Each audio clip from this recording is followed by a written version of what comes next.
कराची के लियारी में वो रातें ऐसी थीं कि हवा में भी खून की बू आती थी।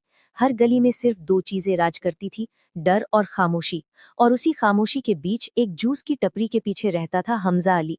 बलोची लहजा, शांत आंखें, मगर उन आंखों में एक ऐसी चमक थी जो सिर्फ मौत देखकर जलती है। कोई नहीं जानता था कि वो रॉ का वो एजेंट है जिसे दिल्ली से सिर्फ एक काम सौंपा गया था, लियारी के बादशाह रहमान डकैत को जमीन में गाड़ दो।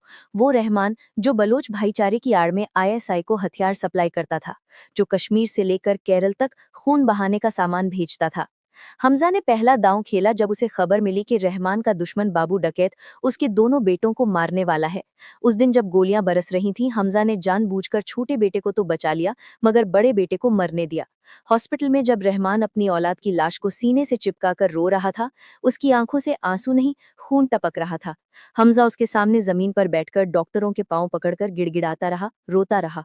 और जब रहमान ने बदले में लाखों रुपए थमाने चाहे, तो हमजा ने सिर झुकाकर कहा, मालिक, मैं बलोच हूँ, मैंने आपका बेटा नहीं बचा पाया, मुझे पैसा मत दो, मुझे अपनी गैंग में जगह दो ताकि मैं उसकी कब्र पर अपना खून बहा सकूं। उस एक झूठ ने रहमान का टूटा हुआ दिल जीत लिया। उसने हमजा को गले लगाया और कहा, आज से तू मेरा तीसरा बेटा है। अब हमजा रहमान का साया बन गया, रात दिन उसके साथ रहा और धीरे धीरे उसके कान में जहर घोलने लगा। मालिक, अगर आप आज चुप रहे तो लियारी कहेगी रहमान डकैत डर गया, कुर्सी डगमगाएगी, बदला लो वरना आपकी इज्जत मिट्टी में मिल जाएगी। और रहमान में बदला लिया, इतना खौफनाक कि बाबू डकैत की लाश के टुकड़े टुकड़े कर पूरे लियारी में लटका दिए गए। अब लियारी में सिर्फ एक ही नाम गूंजता था, रहमान डकैत और उसका दाहिना हाथ हमजा अली। मगर तीसरा शिकारी भी मैदान में था, एसपी चौधरी, वो पुलिस वाला जिसकी ईमानदारी ने उसे अकेला कर दिया था, जिसे सिर्फ रहमान की लाश चाहिए थी। हमजा ने अंधेरे में चौधरी से हाथ मिलाया। दोनों ने एक दूसरे को वादा दिया कि रहमान को खत्म करेंगे, मगर दोनों के दिल में अलग अलग आग जल रही थी। आखिरी दिन आया, हथियारों की सबसे बड़ी खेप। हमजा ने चौधरी को जगह और वक्त बता दिया। रात के 2 बजे, सुनसान हाईवे।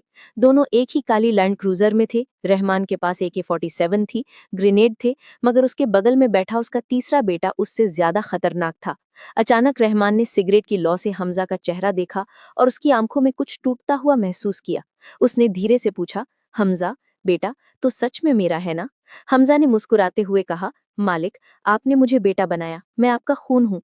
और तभी सामने से रोशनी की दीवार उठी। चौधरी की स्पेशल टास्क फोर्स ने चारों तरफ से घेर लिया। रहमान को सच समझ आ गया, उसकी आंखें लाल हो गई। उसने चीखते हुए हमजा का गला पकड़ लिया, हरामजादे, तूने मेरे बेटे को मरते देखा था? गाड़ी अनियंत्रित होकर पलट गई, गोलियां बरसने लगी। हमजा खिड़की से कूदकर अंधेरे में गायब। रहमान अकेला लड़ता रहा। उसने 6 पुलिस वालों को मार गिराया, मगर आखिर में घुटनों पर आ गया, खून से लथपथ। आखिरी गोली उसकी छाती में चौधरी ने खुद दागी। रहमान जमीन पर गिरा, उसकी आंखें अभी भी हमजा को ढूंढ रही थीं। चौधरी ने राहत की सांस ली और हमजा की तरफ मुड़ा। हो गया, लियारी साफ। हमजा चुपचाप पास आया, अपनी जैकेट से एक छोटा सा रिकॉर्डर निकाला जिसकी लाल बत्ती अभी भी जल रही थी, और बिल्कुल शांत पर जहरीली आवाज में बोला, साफ नहीं हुआ सर, अब लियारी मेरी है। चौधरी के चेहरे का रंग उड़ गया। उस रिकॉर्डर में उसकी और हमजा की हर मीटिंग, हर प्लान, हर फर्जी एनकाउंटर की बात कैद थी।